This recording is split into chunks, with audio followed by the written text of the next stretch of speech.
നമസ്കാരം. E&C എഡ്യൂമേറ്റിന്റെ പുതിയൊരു ക്ലാസ്സിലേക്ക് നിങ്ങളെല്ലാവരും സ്നേഹപൂർവ്വം സ്വാഗതം ചെയ്യുന്നു. നമ്മൾ മാനേജ്മെന്റ് സബ്ജക്റ്റാണ് ഇന്ന് ഈ ക്ലാസ്സിൽ ഡിസ്കസ് ചെയ്യാൻ പോകുന്നത്. മാനേജ്മെന്റ് നമ്മൾ കഴിഞ്ഞ ക്ലാസ്സിൽ പുതിയ ചാപ്റ്ററിന്റെ ഇവല്യൂഷൻ ഓഫ് മാനേജ്മെന്റ് തോട്ടിന്റെ കുറെ ക്ലാസ്സുകൾ നിങ്ങൾ കണ്ടിട്ടുണ്ടാവും. അതിൽ നമ്മൾ ക്ലാസിക്കൽ അപ്രോച്ചിൽ FW ടൈലറിന്റെ സയന്റിഫിക് മാനേജ്മെന്റ്, ദെൻ ഹെൻറി ഫയോളിന്റെ അഡ്മിനിസ്ട്രേറ്റീവ് മാനേജ്മെന്റ്, അങ്ങനെ നമ്മൾ കുറെ തിയറീസ് നമ്മൾ പഠിച്ചു. Bureaucracy theory. Then neo classical അപ്രോച്ചിൽ നമ്മൾ ഹ്യൂമൻ റിലേഷൻസ് മൂവ്മെന്റുമായി ബന്ധപ്പെട്ട് എൽട്ടൺ മായോയുടെ ഹാവ്തോൺ സ്റ്റഡീസ് നമ്മൾ പഠിച്ചു. Then behavioral science theory X, theory Y, then two-factor theory, hygiene and motivation factors in the theory നമ്മൾ പഠിച്ചു. എല്ലാം നിങ്ങൾ പഠിച്ചെന്ന് വിചാരിക്കുന്നു. എബ്രഹാം മാസ്ലോയുടെ നീഡ് ഹൈറാർക്കി തിയറി നമ്മൾ പഠിച്ചു കഴിഞ്ഞു. അപ്പൊ ഏറ്റവും പ്രധാനപ്പെട്ട ഭാഗം നമ്മൾ കഴിഞ്ഞു. ഇനി അടുത്ത് നമുക്ക് നമ്മൾ നമ്മുടെ ഇവല്യൂഷൻ ഓഫ് മാനേജ്മെന്റ് തോട്ട് മൂന്നായി തരംതിരിക്കുന്ന നമ്മൾ പഠിച്ചു. ഒന്ന് ക്ലാസിക്കൽ അപ്രോച്ച്, രണ്ടാമത്തേത് നിയോ ക്ലാസിക്കൽ അപ്രോച്ച്, മൂന്നാമത്തേത് മോഡേൺ അപ്രോച്ച്. നമ്മൾ ഇന്ന് ഡിസ്കസ് ചെയ്യാൻ പോകുന്നത് മോഡേൺ അപ്രോച്ചിൽ വരുന്ന രണ്ട് തിയറീസ് ആണ്, systems theory and contingency theory. Okay, നമ്മൾ എവിടെയാണ് ആദ്യം തുടങ്ങിയപ്പോഴേക്കും ക്ലാസിക്കൽ അപ്രോച്ചിൽ നമ്മൾ പറഞ്ഞിരുന്നു കൂടുതലും എഫിഷ്യൻസി വർദ്ധിപ്പിക്കുക, പീപ്പിളെ കൊണ്ട് അല്ലെങ്കിൽ തൊഴിലാളികളെ കൊണ്ട് മെഷീനെ പോലെ പണിയെടുപ്പിക്കുക, സ്ഥാപനത്തിന്റെ എഫിഷ്യൻസി കൂട്ടുക, ഇതൊക്കെയാണ് അവിടെ നോക്കിക്കൊണ്ടിരുന്നത്. പക്ഷെ രണ്ടാമത്തേത് നിയോ ക്ലാസിക്കൽ അപ്രോച്ചിൽ വന്നപ്പോഴേക്കും പീപ്പിൾസ് സൈഡിന് കൂടുതൽ പ്രാധാന്യം കൊടുത്തിരുന്നു. മാൻ അല്ലെങ്കിൽ ഹ്യൂമൻ റിസോഴ്സിന് കൂടുതൽ പ്രാധാന്യം കൊടുത്തിരുന്നു. അവർക്ക് ഏതുതരം മോട്ടിവേഷൻ നൽകി കഴിഞ്ഞാൽ അവർ സ്ഥാപനത്തിന് വേണ്ടി കൂടുതലായി പ്രവർത്തിക്കുമെന്ന് നമുക്ക് മനസ്സിലാക്കാൻ സാധിച്ചു. അതിനുവേണ്ടി പലതരം എക്സ്പെരിമെന്റ്സ് നമുക്ക് എൽട്ടൺ മായോയും ടീമും നടത്തിയിട്ട് നമ്മൾ കണ്ടു കഴിഞ്ഞ ക്ലാസ്സുകളിൽ. ദെൻ ഏതുതരം നീഡ് അവർക്ക് സാറ്റിസ്ഫൈ ചെയ്യണമെന്ന് നമുക്ക് നീഡ് ഹൈറാർക്കി തിയറിയിലൂടെ നമ്മൾ പഠിച്ചു കഴിഞ്ഞു. ഇത് നമ്മൾ പഠിക്കാൻ പോകുന്നത് മോഡേൺ അപ്രോച്ചിലാണെങ്കിൽ, മോഡേൺ അപ്രോച്ചിൽ കൂടുതലും തിങ്ക് ചെയ്യണത് they are thinking wants equal emphasis on man and machine. ഇവിടെ നമ്മൾ മെഷീനും മനുഷ്യർക്കും ഹ്യൂമൻ റിസോഴ്സിനും ഫിസിക്കൽ റിസോഴ്സിനും തുല്യ പ്രാധാന്യം നൽകിക്കൊണ്ട്, തുല്യ ഊന്നൽ നൽകിക്കൊണ്ട്, എംഫസിസ് കൂടുതലായിട്ട് ഒരേ രീതിയിൽ നൽകിക്കൊണ്ട് നടത്തുന്ന അപ്രോച്ചാണ് മോഡേൺ അപ്രോച്ച്. ഓക്കെ, ഇവിടെ നമുക്ക് മോഡേൺ മാനേജ്മെന്റ് വന്നപ്പോൾ തന്നെ അവിടെ ഇപ്പോഴത്തെ നമ്മുടെ എവല്യൂഷൻ അനുസരിച്ച്, ഇപ്പോഴത്തെ നമ്മുടെ തിയറി അനുസരിച്ച് കൊണ്ട് കൂടുതലായും എൻവയോൺമെന്റൽ ചേഞ്ചസിനനുസരിച്ച് നമ്മുടെ ചുറ്റുപാട് മാറിക്കൊണ്ടിരിക്കുന്നു. അതിനനുസരിച്ച് നമ്മുടെ ബിസിനസ് സ്ഥാപനത്തിന്റെ മാനേജ്മെന്റ് എങ്ങനെ പ്രതികരിക്കണം, ഏത് തരത്തിലുള്ള ഡിസിഷൻ എടുക്കണം, ഏത് തരത്തിലുള്ള പ്ലാനിങ് തയ്യാറാക്കണം എന്നൊക്കെ മനസ്സിലാക്കി കഴിഞ്ഞു. പുതിയ modern management is characterised by responsibility to എൻവയോൺമെന്റൽ ചേഞ്ചസ്. എൻവയോൺമെന്റ് ചേഞ്ച് ചെയ്തുകൊണ്ടിരിക്കുകയാണ്. നമ്മുടെ ചുറ്റുപാട് ഏതൊക്കെയാണ്? രാഷ്ട്രീയപരമായ ചുറ്റുപാടുകൾ മാറിക്കൊണ്ടിരിക്കുന്നു, സമൂഹത്തിലെ ആൾക്കാരുടെ ആറ്റിറ്റ്യൂഡ് മാറിക്കൊണ്ടിരിക്കുന്നു, ദെൻ എക്കണോമിക് ഫാക്ടേഴ്സ്, ധനകരമായ കാര്യങ്ങൾ മാറിക്കൊണ്ടിരിക്കുന്നുണ്ട്, ടെക്നോളജി മാറിക്കൊണ്ടിരിക്കുന്നു. അപ്പൊ ഓരോ മാറ്റത്തിനനുസരിച്ച് എങ്ങനെ നമ്മൾ പ്രതികരിക്കണം, ഏതൊരു ഡിസിഷൻ എടുക്കണം എന്നൊക്കെയാണ് ഏത് ഊന്നൽ നൽകുന്നത്? മോഡേൺ മാനേജ്മെന്റ് ഊന്നൽ നൽകുന്നത്. Then maximising in the interest of diverse group. എന്ത് ചെയ്യുന്നുണ്ട്? പല തരത്തിലുള്ള ഗ്രൂപ്പുകളുള്ള, അത് ഷെയർ ഹോൾഡേഴ്സ് ആയിക്കോട്ടെ, കസ്റ്റമേഴ്സ് ആയിക്കോട്ടെ, സപ്ലയേഴ്സ് ആയിക്കോട്ടെ, എല്ലാവരുടെയും താല്പര്യങ്ങളെ പരമാവധി സംരക്ഷിക്കുന്നുണ്ട്. എല്ലാവരുടെയും താല്പര്യങ്ങൾ, ഇപ്പോൾ ഷെയർ ഹോൾഡേഴ്സിന് കൂടുതൽ ഡിവിഡൻഡ് കൊടുക്കണം, കസ്റ്റമേഴ്സിന് നല്ല ഗുണനിലവാരമുള്ള ഉൽപ്പന്നങ്ങൾ കൃത്യസമയത്ത് സപ്ലൈ ചെയ്യണം. ദെൻ സപ്ലയേഴ്സ്, നമ്മുടെ ബിസിനസ് സ്ഥാപനത്തിന് ആവശ്യമുള്ള റോ മെറ്റീരിയൽസ് നൽകുന്നവരാണ് സപ്ലയേഴ്സ്. അവർക്ക് കൃത്യസമയത്ത് നമ്മൾ പേയ്മെന്റ് നടത്തണം. അപ്പൊ അവരുടെ താല്പര്യങ്ങളെല്ലാം നമ്മൾ സംരക്ഷിക്കണം, അത് മാനേജ്മെന്റ് നോക്കണം. ഇതുപോലെ പലതരം കാര്യങ്ങളും എംഫസൈസ് ചെയ്യുന്നതാണ്, ക്യാരക്ടറൈസ് ചെയ്യുന്നതാണ് നമ്മുടെ മോഡേൺ മാനേജ്മെന്റ്. ഡൈനാമിക് സിറ്റുവേഷൻ അനുസരിച്ചുകൊണ്ട് ബിസിനസ് സ്ഥാപനത്തിന്റെ പ്രവർത്തനങ്ങളെ മാറ്റുന്നുണ്ട്. ദെൻ റിസ്ക് കുറയ്ക്കാനുള്ള മുൻകരുതലുകൾ എടുക്കുന്നുണ്ട്. ദെൻ സയന്റിഫിക് ടെക്നിക്സ് ഉപയോഗിക്കുന്നുണ്ട്. ഇതെല്ലാം മോഡേൺ മാനേജ്മെന്റിന്റെ പ്രത്യേകതയാണ്. ഒരു പ്രാവശ്യം ഞാൻ വ്യക്തമായിട്ട് പറഞ്ഞുതരാം. നമ്മൾ പഠിക്കാൻ പോകുന്നത് മോഡേൺ അപ്രോച്ച് എന്താണ്. മോഡേൺ അപ്രോച്ച് എന്ന് വെച്ചാൽ എന്താണ്? Giving equal emphasis on man and machine. Okay, അപ്പൊ പഠിക്കാൻ നമ്മൾ ക്ലാസ്സിലോട്ട് പോകുന്നതിന് മുമ്പ് നിങ്ങൾ ഇതുവരെയും ഈ ചാനൽ സബ്സ്ക്രൈബ് ചെയ്തിട്ടില്ല എങ്കിൽ സബ്സ്ക്രൈബ് ചെയ്യുക. തീർച്ചയായിട്ടും നിങ്ങൾക്ക് പ്രയോജനമുള്ള കുറെ ക്ലാസ്സുകൾ നിങ്ങൾക്ക് കിട്ടും. അക്കൗണ്ടൻസി ആണെങ്കിലും മാനേജ്മെന്റ് ആണെങ്കിലും ഇംഗ്ലീഷ് ആണെങ്കിലും നിങ്ങൾക്ക് ഈ ക്ലാസ്സുകൾ പ്രയോജനപ്രദമാകും.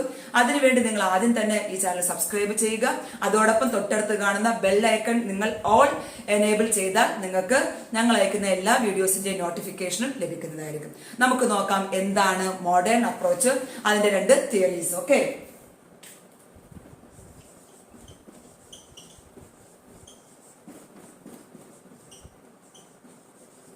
മോഡേൺ അപ്രോച്ച് രണ്ട് തിയറീസ് ആണ് വരുന്നത്. ഒന്നാമത്തേത് സിസ്റ്റംസ് തിയറി, ദെൻ രണ്ടാമത്തേത് കണ്ടിജൻസീസ് തിയറി.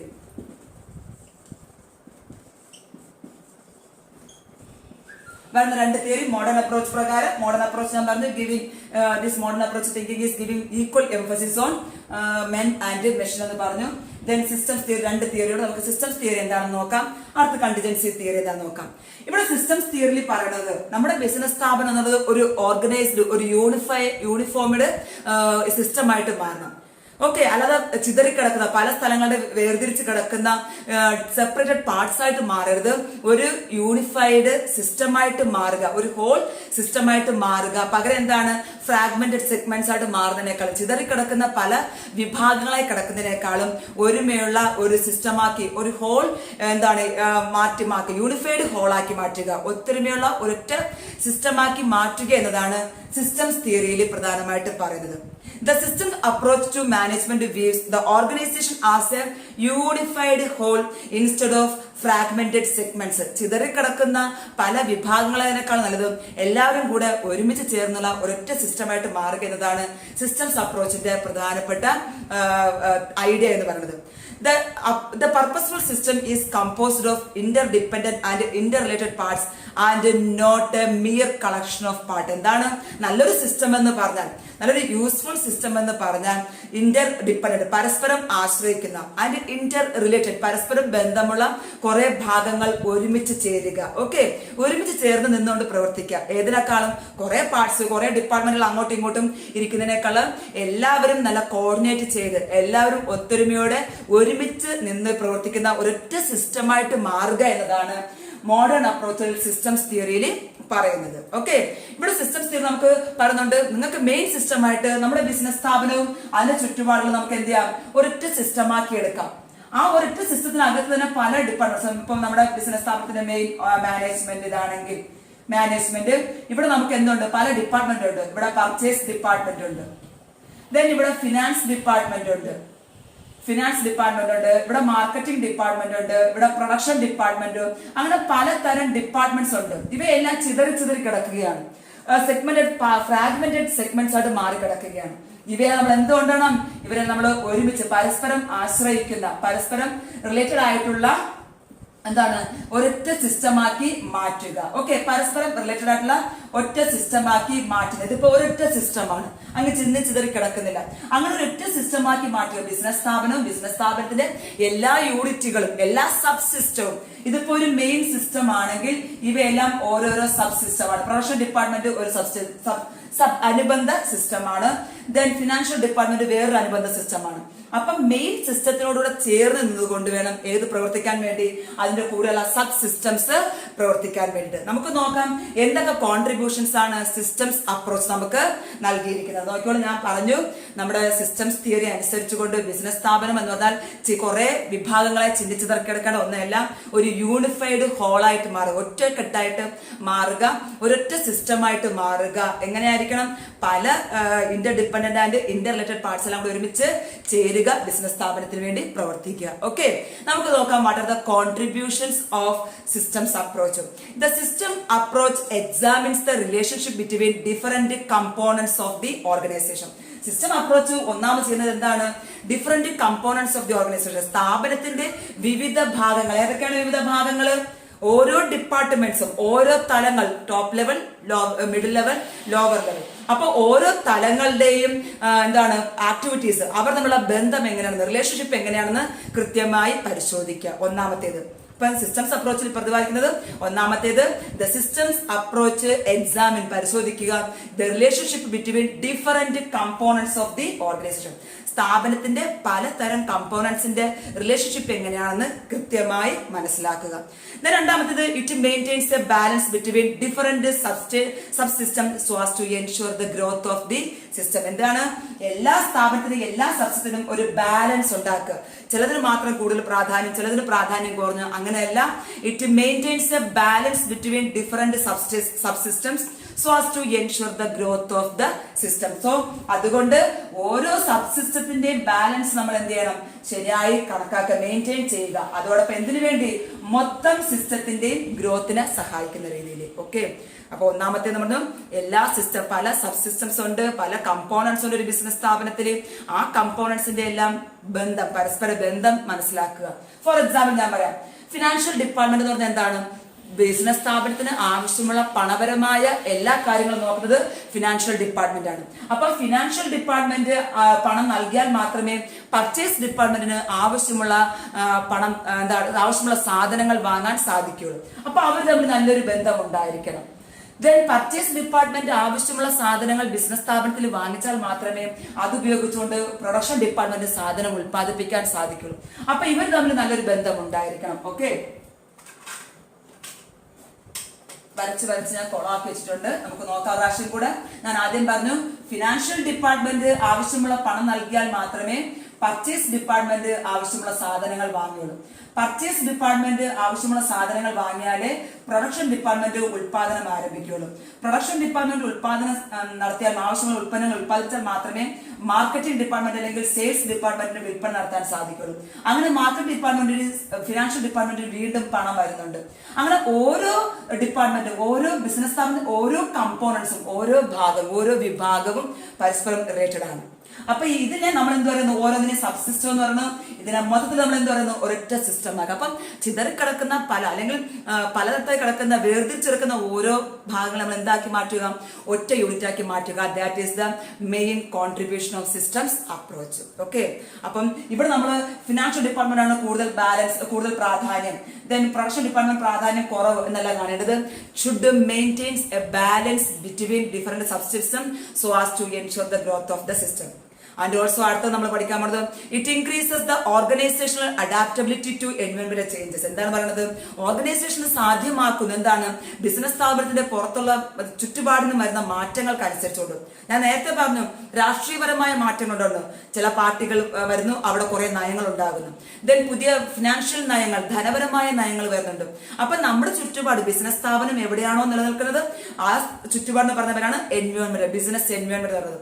ആ ചുറ്റുപാടിൽ വരുന്ന മാറ്റങ്ങൾക്കനുസരിച്ചുകൊണ്ട് ബിസിനസ് സ്ഥാപനത്തിൽ ആവശ്യമായിട്ടുള്ള മാറ്റങ്ങൾ വരുത്താൻ, അതനുസരിച്ച് ബിസിനസ് സ്ഥാപനത്തെ പ്രാവർത്തികമാക്കാൻ ഏതിന് സാധിക്കും, ഒരൊറ്റ സിസ്റ്റമായി പ്രവർത്തിച്ചാൽ സാധിക്കുന്നു. ഇതാണ് മൂന്നാമത്തെ കോൺട്രിബ്യൂഷൻ. ദെൻ നാലാമത്തേത് it provides a strong conceptual understanding of an organisation. നല്ലൊരു ആശയപരമായ മനസ്സിലാക്കി എല്ലാ സ്ഥാപനത്തിന്റെ ആവശ്യങ്ങളെല്ലാം കൃത്യമായി മനസ്സിലാക്കി ബിസിനസ് സ്ഥാപനത്തിനെ മുൻപോട്ട് കൊണ്ടുപോകാൻ നമ്മുടെ സിസ്റ്റംസ് അപ്രോച്ചിന് സാധിക്കുന്നുണ്ട്. ഓക്കെ, അങ്ങനെ നമുക്കിവിടെ എന്ത് സാധിക്കുന്നു. പിന്നെ അടുത്ത് പറഞ്ഞുകൊണ്ട് ഇവിടെ ഇന്റഗ്രേഷൻ നടക്കുന്നുണ്ട്, കോർഡിനേഷൻ നടത്താൻ സാധിക്കുന്നുണ്ട്. എല്ലാ സബ് സിസ്റ്റത്തിനെയും ഒരുമിച്ചാക്കി എന്താക്കി മാറ്റുന്നു, കോർഡിനേറ്റ് ചെയ്ത് ഇന്റഗ്രേറ്റ് ചെയ്ത് ബിസിനസ് സ്ഥാപനത്തിന്റെ ലക്ഷ്യത്തിലെത്താനായിട്ട് നമുക്ക് സാധിക്കുന്നു. അപ്പോൾ ഒരു സിസ്റ്റം എന്ന് പറഞ്ഞാൽ ബിസിനസ് സ്ഥാപനം മാത്രമല്ല, അതിന്റെ ചുറ്റുപാടും എൻവയോൺമെന്റും കൂടെ ചേർന്നാണ് ഒരൊറ്റ സിസ്റ്റം.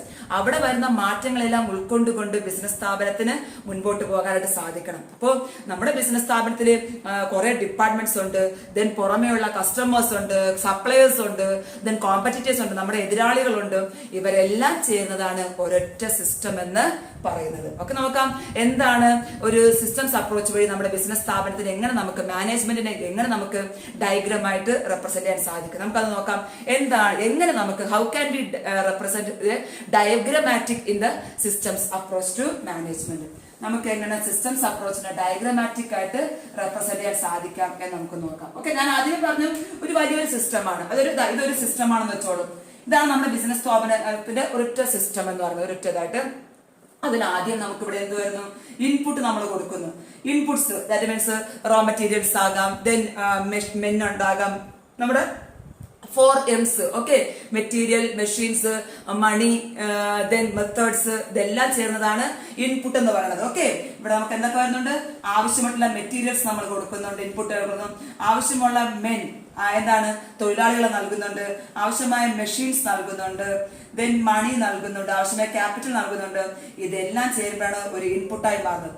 ഇൻപുട്ട് അവിടെ എന്ത് സംഭവിക്കുന്നു, പ്രോസസ് നടക്കുന്നു. അവിടെ നമുക്ക് പലതരത്തിലുള്ള ട്രാൻസ്ഫോർമേഷൻ നടക്കുകയാണ്. പലതരത്തിലുള്ള ഈ ഇൻപുട്ട് എന്താക്കി മാറ്റണം, നമുക്കിനി ഔട്ട്പുട്ട് ആക്കി മാറ്റണം. അവിടെ നമുക്ക് പലതരം ഓപ്പറേഷൻസ്, പലതരം പ്രവർത്തനങ്ങൾ നടക്കുന്നുണ്ട്, പലതരം ആക്ടിവിറ്റീസ്, മാനേജറൽ ആക്ടിവിറ്റീസ് നടക്കുന്നുണ്ട്. ദെൻ പലതരം മെത്തേഡ്സ് നമ്മൾ അവിടെ ഉപയോഗിക്കുന്നുണ്ട്. ഇതെല്ലാം ഉപയോഗിച്ചുകൊണ്ട് നമ്മൾ എന്ത് ചെയ്യുന്നു, പ്രോസസ് നടത്തുന്നു. അവസാനം നമുക്ക് അവിടെ എന്ത് കിട്ടുന്നു, ഔട്ട്പുട്ട് കിട്ടും. നമുക്ക് അതിന്റെ ഫലം, അതിന്റെ റിസൾട്ട് നമുക്ക് കിട്ടുന്നു. അത് ഗുഡ്സ് ആകാം, ദെൻ സർവീസസ് ആകാം. ഓക്കെ, എന്താണെങ്കിലും നമ്മൾ എന്തിനാണുള്ള ഇൻപുട്ട് നൽകിയത് അത് പ്രോസസ് കഴിയുമ്പോഴേക്കും ഔട്ട്പുട്ടായി മാറുന്നു. ദെൻ ഇവിടെ എന്തെങ്കിലും കുഴപ്പമുണ്ടെങ്കിൽ നമ്മൾ വീണ്ടും മാറ്റുന്നു. ഇവിടെ നമുക്ക് ഫീഡ്ബാക്ക് നമ്മൾ എടുക്കുന്നു. ഓക്കെ, ഫീഡ്ബാക്ക് എടുത്തതിന് ശേഷം വീണ്ടും നമ്മൾ പുതിയ ഇൻപുട്ട് കൊടുക്കുന്നു, പുതിയ പ്രോസസ് ഔട്ട്പുട്ട് ഇങ്ങനെ പോയിക്കൊണ്ടിരിക്കുകയാണ്. ഇതുകൂടാതെ നമ്മുടെ ബിസിനസ് സ്ഥാപനത്തിന് എന്തുണ്ട്? എൻവയോൺമെന്റ് ഉണ്ട്. എന്തൊക്കെ ഉൾപ്പെടുന്നുണ്ട് അവിടെ? എൻവയോൺമെന്റിൽ നമുക്ക് എന്തൊക്കെ വരുന്നുണ്ട്? നമ്മുടെ ചുറ്റുപാടിലും എന്തൊക്കെയുണ്ട്? കസ്റ്റമേഴ്സ് വരുന്നുണ്ട്, സപ്ലയേഴ്സ് വരുന്നുണ്ട്, ദെൻ കോമ്പറ്റീറ്റേഴ്സ് വരുന്നുണ്ട്. ഇതെല്ലാം നമ്മുടെ ചുറ്റുപാടുള്ളതാണ്. ഇതെല്ലാം കൂടെ ചേരുന്ന ഒന്നിനെ പറഞ്ഞ പേരാണ് സിസ്റ്റം എന്ന് പറയുന്നത്. ഓക്കെ, അതായത് ബിസിനസ് സ്ഥാപനത്തിന് ഒറ്റയ്ക്ക് മാറി നിൽക്കാൻ സാധിക്കില്ല. പലതരം സബ്സിസ്റ്റത്തിന് ഒരുമിച്ച് കൊണ്ടുപോയാൽ മാത്രമേ നമുക്ക് നമ്മുടെ ബിസിനസ് സ്ഥാപനത്തിന്റെ വളർച്ച ഉണ്ടാക്കാനായിട്ട് സാധിക്കുകയുള്ളൂ. ഓക്കെ, ഇതാണ് സിസ്റ്റംസ് അപ്രോച്ചിനെ കുറിച്ച് നമ്മൾ പഠിച്ചത്. ഒരാഴ്ച സിസ്റ്റംസ് അപ്രോച്ചിന്റെ ഡയഗ്രാമാറ്റിക് റെപ്രസെന്റേഷൻ ഞാൻ ഈ തന്നത്. ആദ്യം നമ്മൾ ഇൻപുട്ട് എംസ് എല്ലാം നൽകുന്നു, അത് പ്രോസസ് ഉപയോഗിച്ച് ഏതൊക്കെ ഉപയോഗിച്ചാണ് പലതരം ഓപ്പറേഷൻസിലൂടെ, പലതരം ആക്ടിവിറ്റീസിലൂടെ, പലതരം മെത്തേഡ്സിലൂടെ നമ്മൾ അത് പ്രോസസ് ചെയ്യുന്നു.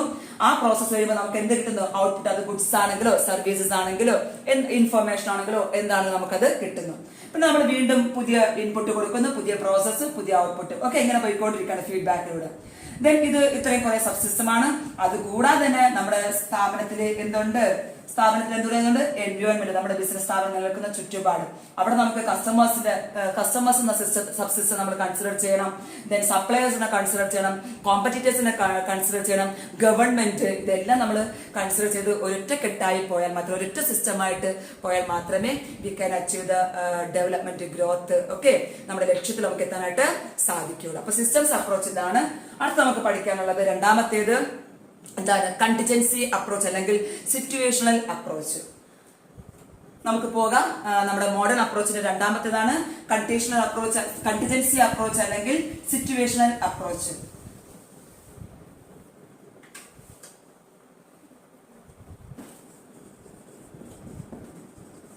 Contingency means depend. Okay, depend അപ്പോൾ ഏതനുസരിച്ച് കണ്ടിജൻസി അപ്രോച്ച്,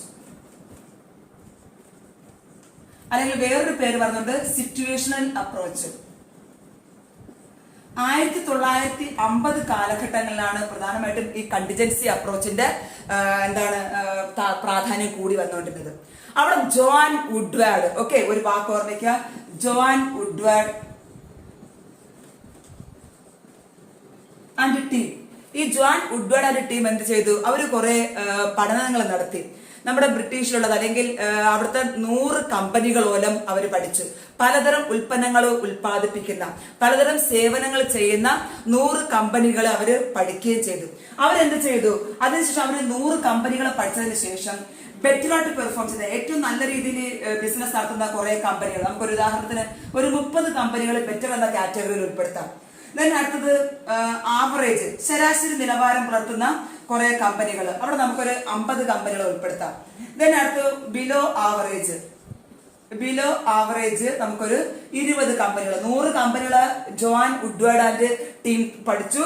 എന്നിട്ട് അവർ നോക്കി ഏത് കമ്പനിയാണ് കൂടുതലായി പെർഫോം ചെയ്യുന്നത്, ഏത് കമ്പനിയാണ് ബെറ്റർ ആയിട്ട് പെർഫോം ചെയ്യുന്നത്, അല്ലെങ്കിൽ ഏത് കമ്പനിയാണ് ശരാശരി ആവറേജ് പെർഫോമൻസ് നടത്തുന്നത്, ഏത് കമ്പനിയാണ്. ദെൻ ബിലോ ആവറേജ്, ശരാശരി നിലവാരത്തിനും താഴെ പെർഫോം ചെയ്യുന്ന കമ്പനി ഏതാണ് നമ്മൾ അവർ തരംതിരിച്ചു. അങ്ങനെ അവർക്ക് 3 കാറ്റഗറി കിട്ടി. ദെൻ അവർ നോക്കി എന്തുകൊണ്ട് ബെറ്റർ ആയിട്ട് പെർഫോം ചെയ്യുന്ന കമ്പനിക്ക് ഇത്രയും ലാഭം നേടാൻ കാര്യം എന്തുണ്ട്, ബെറ്റർ പെർഫോം ചെയ്യുന്ന കമ്പനിയുടെ പ്രാധാന്യം എന്താണ്, അവർക്ക് എന്തൊക്കെ മാറ്റങ്ങളുണ്ട്, ഇവർ തമ്മിൽ എന്തൊക്കെ വ്യത്യാസങ്ങളുണ്ട്, അല്ലെങ്കിൽ ഏത് കാരണങ്ങൾ കൊണ്ടാണ് ഈ കമ്പനിക്ക് ബെറ്റർ ആയിട്ട് പെർഫോം ചെയ്യുന്ന കമ്പനികൾക്ക് കൂടുതൽ വരുമാനം നേടാനായിട്ട് സാധിക്കുന്നത്.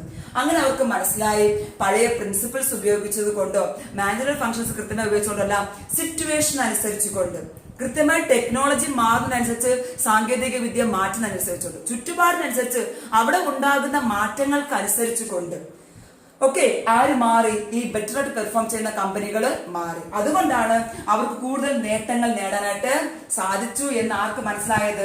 John Woodward and his team. Okay, അവരുടെ ടീമിന് മനസ്സിലായി എന്തുകൊണ്ട് ഈ ബെറ്റർ ആയിട്ട് പെർഫോം ചെയ്യുന്ന കമ്പനികൾക്ക് കൂടുതലായിട്ട് നേട്ടം നേടാൻ സാധിച്ചു. എന്തിനാണ്?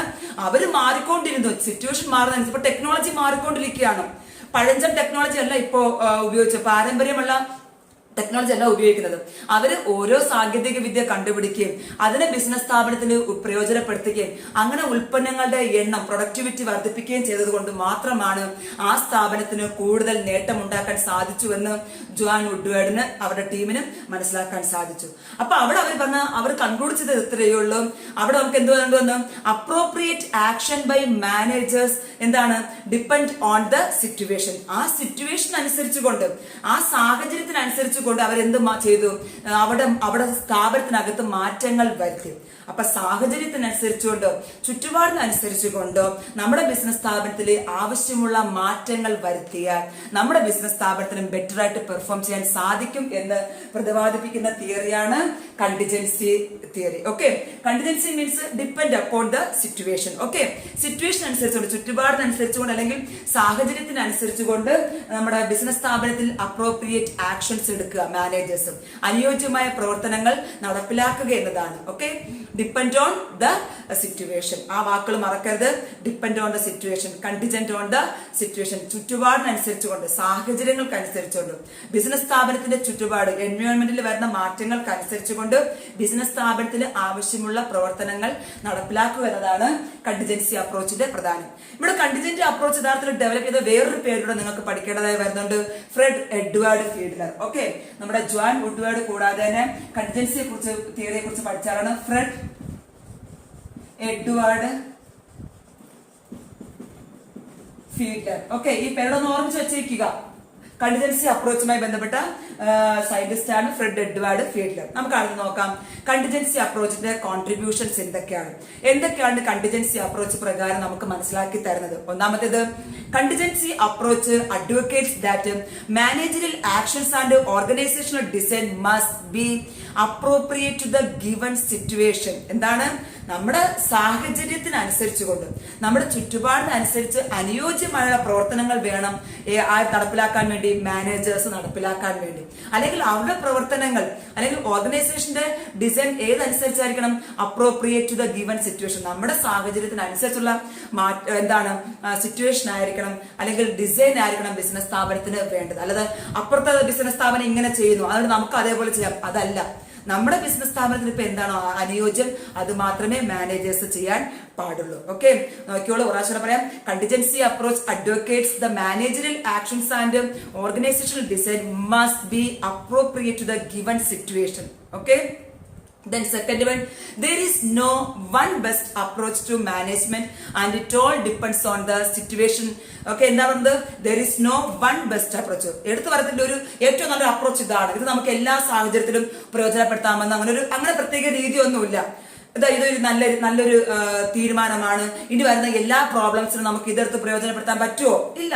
ഒരു ബെസ്റ്റ് അപ്രോച്ച് നമുക്ക് എടുത്തു പറ്റാൻ പറ്റത്തില്ല. ഇങ്ങനെ ഒരു അപ്രോച്ച് ഉണ്ട്, ഇത് നമുക്ക് എല്ലാ പ്രശ്നങ്ങൾക്കും അല്ലെങ്കിൽ എല്ലാ സിറ്റുവേഷനും എടുത്ത് ഉപയോഗിക്കാൻ പറ്റുന്ന അപ്രോച്ച് ആണെന്ന് പറയാൻ പറ്റുമോ? അങ്ങനെ ഒരു ബെസ്റ്റ് അപ്രോച്ച് നമുക്ക് എടുത്തു പറയാനായിട്ട് സാധ്യതയില്ല. എല്ലാ സിറ്റുവേഷനും സോൾവ് ചെയ്യുന്ന, ഓക്കെ, എല്ലാ ചുറ്റുപാടിനും അനുയോജ്യമായ, എല്ലാ സാഹചര്യങ്ങൾക്കും അനുയോജ്യമായ ഒരൊറ്റ ബെസ്റ്റ് അപ്രോച്ച് നമുക്ക് എടുത്ത് പറയാനായിട്ട് സാധിക്കത്തില്ല. അതുപോലെ തന്നെയാണ് ഒരൊറ്റ best approach, there is no one best approach for all situations.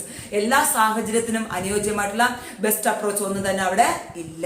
Okay, അങ്ങനെ ഒന്നുമില്ല. ഓരോ സാഹചര്യം മാറി വരുന്നതിനനുസരിച്ച് നമ്മുടെ ചുറ്റുപാട് എന്താണോ അതിനനുസരിച്ച് അപ്രോപ്രിയേറ്റ് ആക്ഷൻ ആരെടുത്തിരിക്കണം, മാനേജേഴ്സ് എടുക്കണം. അല്ലാതെ മുൻകരുതി വെച്ചിരുന്ന, പ്ലാൻ ചെയ്ത് വെച്ചിരിക്കുന്ന ബെസ്റ്റ് അപ്രോച്ച് ഇതാണ്, ഇതെടുത്ത് ഉപയോഗിക്കാമെന്ന് പറഞ്ഞിട്ട് കാര്യം ചിലപ്പോൾ അത് അനുയോജ്യം, സൂട്ടബിൾ ആകണമെന്നില്ല. അത് ഓർമ്മിക്കുക എപ്പോഴും. അപ്പൊ കണ്ടിജൻസി അപ്രോച്ച് വെച്ചാൽ ഏതിന് അനുയോജ്യമായിരിക്കണം, നമ്മുടെ സിറ്റുവേഷൻ, നമ്മുടെ പ്രശ്നങ്ങൾക്ക് എന്താണ് ഇപ്പോഴത്തെ ചുറ്റുപാട് അതനുസരിച്ചുള്ള പ്രവർത്തനമാണ് നടപ്പിലാക്കേണ്ടത്. അതായത് പണ്ട് ഇത് പ്രാവർത്തികമാക്കിയപ്പോൾ വിജയിച്ചു, അതുകൊണ്ട് ഇനിയുള്ള എല്ലാ സിറ്റുവേഷനും നമുക്ക് ഇത് ഉപയോഗിക്കാമെന്ന് പറഞ്ഞിട്ട് കാര്യമില്ല. അങ്ങനെ ഒരു പ്രത്യേകിച്ചൊരു അപ്രോച്ച് അവിടെ ഇല്ല. ഓരോ സിറ്റുവേഷനും മാറിക്കൊണ്ടിരിക്കണം ഓരോ approach. Okay, then contingency theory attempts to analyze and understand these interrelationship with the to what's taking specific managerial actions necessary to deal with the issue. എന്താണ് അവിടെ നമുക്ക് ഒരു ഇഷ്യൂ ഉണ്ടായി കഴിഞ്ഞാൽ അത് എങ്ങനെ കൈകാര്യം ചെയ്യണം, അതിന് ആ ഇഷ്യൂവിന് ആവശ്യമായിട്ടുള്ള ഡിസിഷൻസ് എങ്ങനെ എടുക്കണം, അതിനാവശ്യമായിട്ടുള്ള സാഹചര്യം എന്താണ് നമുക്ക് മനസ്സിലാക്കി തരാനും വിശകലനം ചെയ്യാനും ഏത് തിയറി നമ്മളെ സഹായിക്കുന്നുണ്ട്? കണ്ടിജൻസി തിയറി നമ്മളെ സഹായിക്കുന്നുണ്ട്. അനുയോജ്യമായ ഒരു ഇഷ്യൂ വന്നു കഴിഞ്ഞാൽ, ഒരു സിറ്റുവേഷൻ മാറി വന്നാൽ അതിനനുസരിച്ച് നമ്മുടെ ബിസിനസ് സ്ഥാപനം എങ്ങനെ പ്രവർത്തിക്കണമെന്ന് ആ സിറ്റുവേഷനെ കൃത്യമായി വിശകലനം ചെയ്ത് മനസ്സിലാക്കി തരാൻ ഏത് തിയറി ശ്രമിക്കുന്നുണ്ട്? കണ്ടിജൻസി തിയറി ശ്രമിക്കുന്നുണ്ട്. ദെൻ നമുക്ക് നോക്കാം അടുത്തത് ലാസ്റ്റ് വൺ. ദിസ് അപ്രോച്ച് അല്ലെങ്കിൽ കണ്ടിജൻസി അപ്രോച്ച് ഈസ് അനലിറ്റിക്കൽ ആണ്, സിറ്റുവേഷൻ ആണ്, വിശകലനം നടത്താൻ കഴിവുള്ള തിയറിയാണ്. ദെൻ സാഹചര്യത്തിനനുസരിച്ച് മാറ്റാൻ സാധിക്കുന്ന ഒരു അപ്രോച്ചാണ് contingency approach, with the purpose of developing a practical answer to the questions at hand. എന്താണ് അവിടെ കയ്യിലുണ്ട്? പ്രായോഗികമായ ഉത്തരമുണ്ട്, നമുക്ക് പ്രാവർത്തികമാക്കാൻ സാധിക്കുന്ന ഉത്തരം നമ്മുടെ കയ്യിലുണ്ടായിരിക്കും. ഏത് അപ്രോച്ചിന്റെ സഹായത്തോടെ? കണ്ടിജൻസി അപ്രോച്ചിന്റെ സഹായത്തോടെ. അപ്പം നമ്മുടെ സ്ഥാപനത്തിൽ എന്തെങ്കിലും പ്രോബ്ലം ഉണ്ടായിക്കഴിഞ്ഞാൽ അതിനെങ്ങനെ നമുക്ക് പരിഹാരം കണ്ടെത്താമെന്ന് ആ ചുറ്റുപാടിനനുസരിച്ച് നിന്നുകൊണ്ട്, ആ ചുറ്റുപാടിന് അനുയോജ്യമായ പരിഹാരം നമുക്ക് എങ്ങനെ കണ്ടെത്താമെന്ന് നമുക്ക് ഏത് തിയറി മനസ്സിലാക്കി തരുന്നുണ്ട്? കണ്ടിജൻസി തിയറി മനസ്സിലാക്കി തരുന്നുണ്ട്. ഓക്കെ, ഇവിടെ ഏറ്റവും കൂടുതൽ പ്രാധാന്യമുള്ളത് the manager's actions അല്ലെങ്കിൽ organisational design must B suitable to the given situation. ഏതിന് അനുയോജ്യം അത് മാത്രം ഓർമ്മിച്ചിരിക്കുക. നമ്മൾ എപ്പോഴും പണ്ടുകാലം നടപ്പിലാക്കിയതാണെങ്കിലോ അല്ലെങ്കിൽ ഇനി വരാൻ പോകുന്ന പ്രോബ്ലംസ് നടപ്പിലാക്കാൻ വേണ്ടി ഒരു പ്രത്യേക ഒരു റെഡിമെയ്ഡ് സിറ്റുവേഷൻ അല്ല വേണ്ടത്, റെഡിമെയ്ഡ് അപ്രോച്ച് അല്ല വേണ്ടത്. അങ്ങനെ ഒരു അപ്രോച്ച് ഇല്ല നമുക്ക് റെഡിമെയ്ഡ് ഒരിക്കലും കിട്ടത്തില്ല. നമുക്ക് എപ്പോഴും സാഹചര്യം അനുസരിച്ചുകൊണ്ട് മാറ്റം വരുത്താൻ സാധിക്കുന്ന ബെസ്റ്റ് അപ്രോച്ച് വേണം നമ്മൾ സെലക്ട് ചെയ്യണം എന്നാണ് കണ്ടിജൻസി അപ്രോച്ചിലൂടെ ആര് പറയുന്നത്?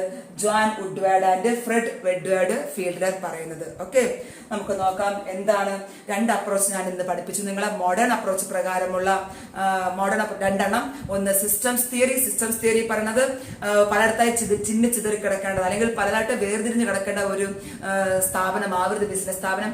എല്ലാവരും പരസ്പരം റിലേറ്റഡ് ആയിട്ടുണ്ടായിരിക്കണം, പരസ്പരം ഡിപ്പെൻഡന്റ് ആയിട്ടുള്ള ഒരു ഹോൾ സിസ്റ്റം ആയിട്ട് മാറുക. ദെൻ ആ ഹോൾ സിസ്റ്റത്തിനകത്ത് ഓരോ സബ് സിസ്റ്റം ഉണ്ടാവണം എന്നാണ് സിസ്റ്റംസ് തിയറിയിൽ പറയുന്നത്. രണ്ടാമത്തെ കണ്ടിജൻസി അപ്രോച്ചിൽ പറയുന്നത് നമ്മുടെ ബിസിനസ് സ്ഥാപനത്തിന്റെ സാഹചര്യം അനുസരിച്ചുകൊണ്ട് ചുറ്റുപാടുകൾ മാറുകയാണെങ്കിൽ അതിനനുസരിച്ചുകൊണ്ട് പുതിയ മാറ്റങ്ങൾ വരുത്താൻ അതിനനുസരിച്ചുള്ള അപ്രോച്ചുകൾ കൈവരിക്കണമെന്നാണ് കണ്ടിജൻസി അപ്രോച്ചിൽ പറയുന്നത്. ഓക്കെ, രണ്ട് തിയറി എളുപ്പമാണ്, മനസ്സിലാക്കി വെക്കുക. നമ്മൾ അടുത്ത ഈ പാഠം തീർന്നു. പ്രധാനമായിട്ടും നമ്മുടെ എവല്യൂഷൻ ഓഫ് മാനേജ്മെന്റ് തോട്ട് എന്ന പാഠം കഴിഞ്ഞ ക്ലാസ്സിലൊക്കെ നിങ്ങൾക്ക് പഠിപ്പിച്ചത് മനസ്സിലായി കാണും. സംശയം ഉണ്ടെങ്കിൽ പേടിക്കണം, നിങ്ങൾ എല്ലാം എഴുതി വച്ചേക്കുക. നമ്മൾ അടുത്ത ക്ലാസ്സിൽ കൂടുതലായിട്ടും ഈ പാഠത്തിന്റെ ഓരോ തിയറിയും അതിന്റെ ഡെവലപ്പ് ചെയ്ത ആരൊക്കെയാണെന്ന് കൃത്യമായി നമ്മൾ പഠിക്കുന്നുണ്ടാവും. പഠിച്ച് മനസ്സിലാക്കിയതിനു ശേഷം നിങ്ങൾക്കത് ക്വസ്റ്റ്യൻസ് ആൻസേഴ്സ് നമ്മൾ ഡിസ്കസ് ചെയ്യും. അപ്പോൾ ഒന്നുകൂടെ നിങ്ങൾക്ക് അത് മനസ്സിലാക്കാൻ സാധിക്കുമെന്ന് ഞാൻ വിചാരിക്കുന്നു. തീർച്ചയായും നിങ്ങൾക്ക് ഈ വീഡിയോ ഇഷ്ടമായി, ഈ ക്ലാസ്സുകൾ ഇഷ്ടമായെന്നുണ്ടെങ്കിൽ നിങ്ങളുടെ ഫ്രണ്ട്സിന് ഷെയർ ചെയ്യുക, ലൈക്ക് ചെയ്യുക, സബ്സ്ക്രൈബ് ചെയ്യുക. നമുക്ക് അടുത്ത ക്ലാസ്സിൽ കാണാം. Thank you.